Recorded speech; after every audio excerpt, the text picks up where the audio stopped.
The Atlanta Falcons have had an insane last 24 hours. First, they get Matthew Judon, improve their pass rush completely. I mean, last year, they're 27th in sacks, 32nd in pass rush win rate. They really didn't generate much pressure at all.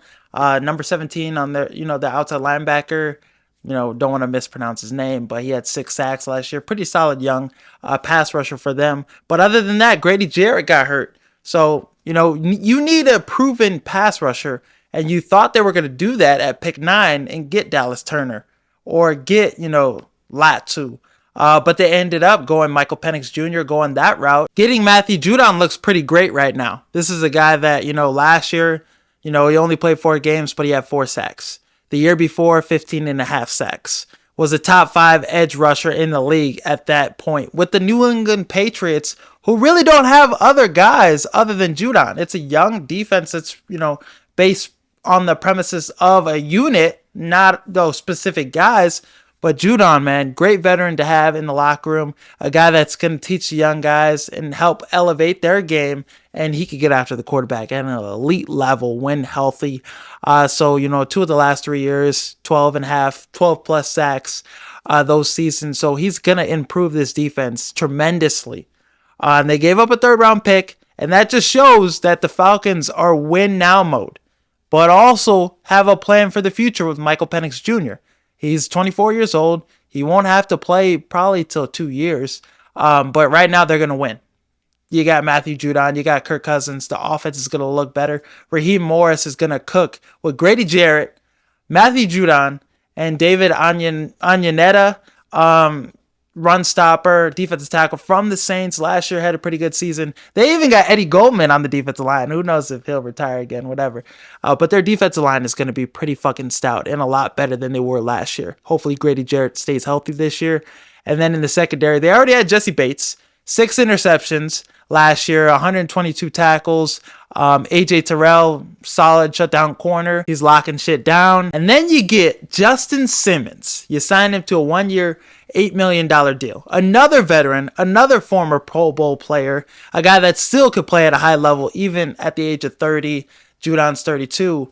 But this is a guy last year played 1,000 snaps, 3 interceptions, 70 tackles. The year before, 6 interceptions. So he could play at a high level still. People want to say he's injury prone, all this stuff, but he's played, a good percentage of games the last couple seasons.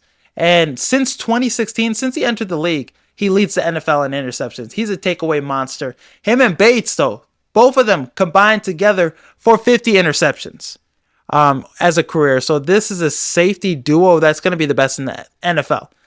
Both of them could combine for 10 interceptions this year. Simmons has shown he could get 5+ interceptions easy. Jesse Bates got 6 interceptions last year, like I already said. So this duo is going to be really great. And they were 21st in turnovers and interceptions. This year, they're going to be in the top 5, I think. And Raheem Morris, as your head coach, a guy that's a Super Bowl winning defensive coordinator with the Rams, elevated all the guys on that roster last year. It was a young defense with just Aaron Donald, really, and they were still a pretty good defense in the league last year.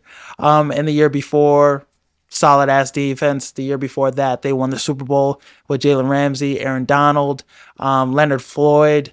A lot of talent on that defense, but yeah, Raheem Morris has been doing this shit as a defensive guy. And he's even coached offensively too. So he's coached all around the staff. So he's going to be a coach that's going to get the Falcons exactly where they need to be. And Zach Robinson on the offensive side of the ball, Kyle Pitts, Bijan Robinson, Drake London, they're all going to have big years. They're triple three. They're a trio of weapons. Bijan Robinson's going to rush for 1,000 yards. Drake London's going to have 1,000 yards receiving. Kyle Pitts is going to be a top 5 tight end once again. And Kirk Cousins, he puts up numbers. He's a numbers quarterback. So this offense, I'm really excited for what he can be. Darnell Mooney, I expect big things at him when he's utilized to the level he should be instead of blocking defensive ends and gets these offense shit. So really excited about this team. Offensive line is pretty solid too. They got some good guys up front. So the future looks great with Michael Penix. He looked good in the preseason game last week.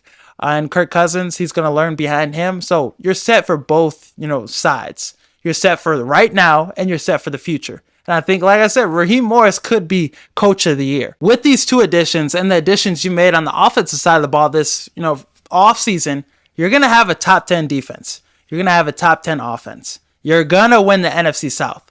Last year, the Buccaneers barely made the playoffs, 9-8. Really didn't make too many other moves. The Saints were 9-8 as well. So you're going to win this division. With all the moves you made, the coaching has improved. Yeah, you're going to take care of business in the NFC South. And I think this Falcons team is going to be 12-5. Let me run through the schedule quickly. You start off week 1 against the Pittsburgh Steelers. I think you're going to get that now. Now with the improvement on the defensive side of the ball, the pass rushers are there. Now with Matthew Judon, the safety duo, defensively, you're going to be a lot better. So give me the Falcons in that one. I think they're going to make it a tough day for whoever's at quarterback for the Steelers. Week 2, Philadelphia, I think you still lose that one. I think the Eagles are going to be really good. They're going to be the best team in the NFC. Kansas City, tough 2-game stretch. Kansas City's going to beat you, but it's going to be competitive. Those 2 games are going to be competitive now with the people you got in the building. The Saints, you're going to beat the Saints. Tampa Bay, you're going to beat them. You're going to split with them, though. I think Tampa Bay will get you on 1 game because that rivalry is pretty competitive. Carolina, I think they'll be improved this season, but you're going to beat Carolina. Seattle, I think you lose that one. That defense is going to be really sound. They're going to be a playoff team as well. Tampa Bay, you're going to lose that one because you're going to split. Dallas, you're going to beat Dallas. You're going to beat the Saints. Denver, you're going to beat Denver. You're going to take care of business with them. Week 12 with the bye, you're looking pretty good. Chargers, Minnesota, Las Vegas, Giants, Washington, Carolina. Those last couple games to end the season after the Week 12 bye, sitting pretty. So really, yeah, you should go 12-5. Kansas City and Philadelphia in the first 3 weeks, you lose those 2 games. You split with Tampa Bay. And I think Carolina gets you on the last game of the season. You're resting your starters, you're resting your players, and you already have clinched the NFC South. You'll go 12-5. That's my prediction for the Atlanta Falcons. Let me know your thoughts on that and what you think their record will be this season and some of the moves they've made so far. Some people thought the NFC North was going to be the worst division in football this season. They thought it was going to be as bad as the NFC South.